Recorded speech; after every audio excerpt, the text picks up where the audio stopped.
I was at the base of the building when it happened. There was one huge bang, and the building physically shook.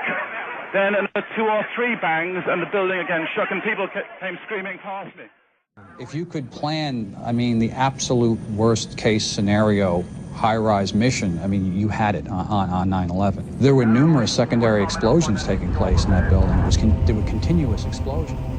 He talks about what the new Trade Center is going to look like, but I'm telling you right now, the old Trade Center was the most beautiful thing in the world. It was a city in its own, and they made it that way. Those people that worked there made it that way. For 7 years, 37-year-old Philip Morelli was a construction worker inside the Trade Center. Phil was there the morning of September 11th.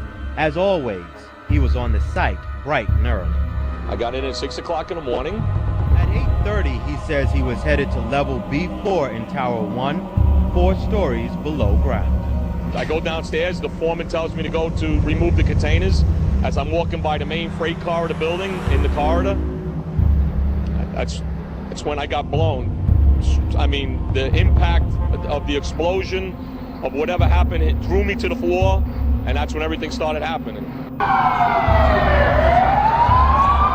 It knocked me right to the floor. You didn't know what it was. Of course, you're assuming something just fell over in the loading dock, something very heavy, something very big. You don't know what happened, and all of a sudden you just felt the floor moving, and you get up, and the walls. And then, now I'm hearing that the main freight car, the elevators, fell down. So I was right near the main freight car, so I assumed what that was. Then, you heard that coming towards you. I was racing, I was going towards the bathroom. All of a sudden, I opened the door, I didn't know it was a bathroom, and all of a sudden a big impact happened again. And all the ceiling tile was falling down, the light fixtures were falling, swinging out of the ceiling.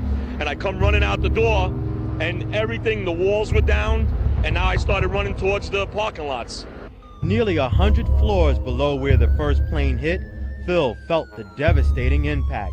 But 4 levels below ground, he had no idea terrorists had done it on purpose.